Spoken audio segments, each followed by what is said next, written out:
बड़ी खबर यह है कि भारत अमेरिका के बीच ट्रेड डील और टैरिफ को लेकर सहमति बनी है। अमेरिका ने भारत पर टैरिफ घटा दिया है। 50% की जगह अब 18% टैरिफ लगेगा। पीएम मोदी से बातचीत के बाद ट्रंप ने किया ऐलान। तो इस वक्त वो जिसे कहते हैं ना, डील ऑफ द एशिया हुई है। इंडिया को सबसे लोएस्ट टैरिफ मिले हैं। India US trade deal finalise हो गई है। सबसे लोएस्ट टैरिफ मिले हैं इंडिया को, सबसे लोएस्ट। और ये आप देखें कि अमेरिकी सदर ने आज ट्वीट भी कर दिया। उन्होंने कहा, जनाब कि मेरे लिए बड़े ऑनर की बात है कि मैं नरेंद्र मोदी से मेरी मुलाकात फोन पे बात हुई है। अच्छा, अब सूरत हाल यकायक बदल गई है। जब उन्होंने ग्रीनलैंड पे तकरीबन हमलावर होने की बात की, देखिए डोनाल्ड ट्रंप जब कह देते हैं कि हम हमला करेंगे, तो इसका मतलब यूरोप ये समझता है कि हमला होने ही वाला है।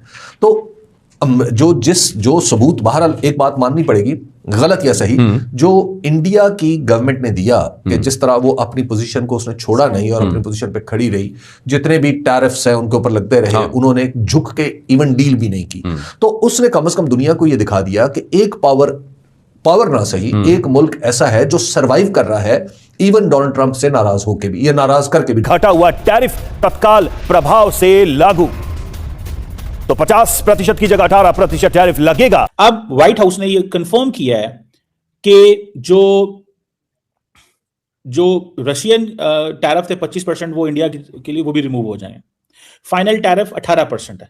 हर बंदा एक ही चीज कह रहा है। पाकिस्तान का 19%, इंडिया का 18%, पाकिस्तान का 19%, इंडिया का 18%। Everybody is saying the same. हर बंदा एक ही चीज बयान कर रहा है इस वक्त। ठीक है जी। इंडिया $500 अरब की एनर्जी और टेक्नोलॉजी की चीजें अमेरिका से खरीदेगा। ये सुन लें, ये पढ़ें, ये आप पढ़ें जो कह रहे हैं वो ट्रंप साहब की अगर बात देखें आप, तो वो क्या कह रहे हैं, इंटरेस्टिंग, समझने वाली बात है। ठीक है जी। और ये अगर आप इसके मुताबिक चलें, तो आपको एक चीज पता चल जाएगी। और वो क्या? वो ये पता चल जाएगी कि उन्होंने कहा मोदी मेरा बड़ा यार है। और उन्होंने ये भी कहा कि उन्होंने ये कहा, ये ट्वीट में सामने देखें कि he agree to stop buying Russian oil and to buy much more from the United States and potentially Venezuela. This will end the war in Ukraine. यानी कि वो कह रहे हैं कि ट्रंप ने और मोदी की डील हो गई है कि यूक्रेन में वॉर एंड होगी, क्योंकि अब आप अमेरिका और वेनेजुएला से तेल खरीदेंगे। दूसरी, उसने ये कहा है कि मोदी मेरा यार है, फ्रेंड है। और उसने कहा कि we agree to a trade between the United States and India whereby the United States will charge reduced reciprocal tariff, lowering it from 25 to 18. They will likewise move forward to reduce their tariff and non-tariff barriers against the America to zero. The Prime Minister committed to buy $500 billion of US energy, technology, agriculture, coal and many other products. दूसरी बात उन्होंने ये भी कही कि हमारी जो दोस्ती है वो ऐसी रहेगी। और that's what he basically said. सो बहुत ही इंटरेस्टिंग जो सिनेरियो है वो ये इमर्ज किया। तो ये चीज जो है ना, अब इंडियंस कह रहे हैं जी हम तो $500 अरब की प्रोडक्ट खरीदेंगे। ऊपर से ट्रंप साहब जो है वो इंडिया पे इतने खुश हुए हैं कि उन्होंने अपनी ये तस्वीर भी चढ़ा दी है। ठीक है जी, कि जनाब इंडिया टुडे, इंडिया के वो जो अखबार है, इंडिया टुडे इनका टीवी है, उन्होंने इसको जो है ना वो किया है जनाब, the mover and the shaker. Trump साहब ने इसको लगा दिया। इट मींस कि वो सतही हैरान है। फिर जनाब मोदी साहब ने भी ट्वीट कर दी। मोदी साहब ने कहा, wonderful to speak with my dear friend president Donald Trump today. Delighted that made in India products will now have a reduced tariff of 18%. Big thanks to President Trump on behalf of 1.4 billion people of India for this wonderful announcement. When two large economies and the world's largest democracies work together, it benefits our people and unlocks immense opportunities for mutually beneficial cooperation. President Trump's leadership is vital for global peace, stability and prosperity. India fully supports these efforts for peace. I look forward to working unprecedented heights partnership this that ये हो। समझ होगी बात को। अब क्या कह रहे हैं वो कुछ और कह रहा है, ये कुछ और कह रहे हैं। वो कह रहा है पाइन एंज भी करेंगे, रशिया से तेल भी नहीं लेगा, ये $500 अरब की चीज भी नहीं लेगा। मोदी साहब ने कोई चीज मानी नहीं है। समझ रहे हैं आप बात को? मोदी साहब आपको पता है कच्चे काम नहीं करते। सो प्रेसिडेंट ट्रंप ने डील अनाउंस कर दी है, 25 से 18% पे आ गए हैं। ठीक है जी। ट्रंप साहब जो है वो कहते हैं कि जी ये सारी कंसेशन जो है वो रशिया वॉर, यूक्रेन, वो उन चीजों के साथ है। ठीक है जी।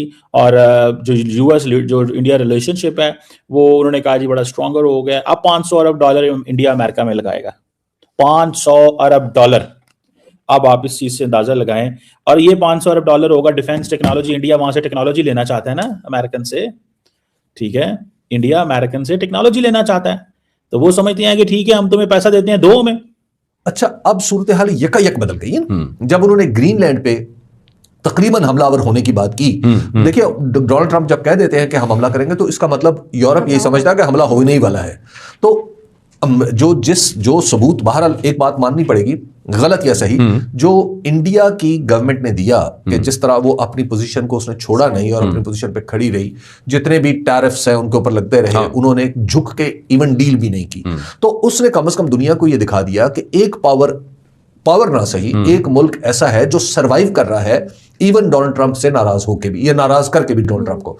तो उसके बाद फिर आप देखिए कि वहां पर भी वन यूरोप वन वॉइस की बात हो रही कि ईयू को इकट्ठा करके, ईयू जनाब बिल्कुल सीधा अब डोनाल्ड ट्रंप को यस सर और नो सर नहीं करेगा, डोनाल्ड ट्रंप को उन्हीं की लैंग्वेज में जवाब देगा। अब वहां पे अभी इस पे इत्तफाक राय कितनी जल्दी और कितना मुस्तकिल होता है, ये अभी देखने की बात है। बट ये है कि ये ट्रेड डील जो हुई है, एक पैरेलल जो ट्रेड के ऊपर कम से कम अमेरिकन हेजेमनी थी, उसको इंडिया ने और यूरोप ने मिलकर चैलेंज कर दिया। अभी जो एक बड़ी इंटरेस्टिंग चीज और है बीच में, वो मैं नोट कर रहा था कि इस वक्त जो स्ट्रेटेजिक एलाइज डोनाल्ड ट्रंप जिनको समझ रहा है, वो एल सल्वाडोर है, हंगरी है, पाकिस्तान है, जी, मिडिल ईस्ट है, बॉर्डर पीस में जो इजिप्ट है, नहीं वो बकायदा जिनको स्ट्रेटेजिक जगह दी हुई है, और जो डेमोक्रेसीज हैं दुनिया की जिस पर हम बात भी कर रहे हैं, they are all estranged from America now. दोस्तों, अगर पिछले कुछ वर्षों की भारत की विदेश नीति को ध्यान से देखें तो एक बात साफ दिखती है कि फैसले दबाव में नहीं बल्कि संतुलन और दीर्घकालिक हितों को देखकर लिए गए हैं। और इसी सोच के साथ भारत ने वैश्विक मंच पर अपनी जगह मजबूत की है। नरेंद्र मोदी के नेतृत्व में भारत ने यह संदेश दिया कि दोस्ती हो या मतभेद, बातचीत बराबरी के स्तर पर होगी। एक दौर ऐसा भी आया जब डोनाल्ड ट्रंप के समय अमेरिका के साथ व्यापारिक तनाव बढ़ा और कई महीनों तक भारत पर ऊंचे प्रभावी टैरिफ लागू रहे। तब बहुतों को लगा कि भारत को झुकना पड़ेगा, लेकिन हुआ इसके उलट। लंबी बातचीत के बाद एक नई व्यापार समझ बनी जिसमें भारत के लिए प्रभावी टैरिफ कम हुए और भारत ने भी अपने हितों की सुरक्षा करते हुए जवाबी कदम बनाए रखे, यानी मैदान बराबरी का रहा। इसी दौरान भारत ने यूरोपीय संघ के साथ व्यापारिक सहयोग आगे बढ़ाया।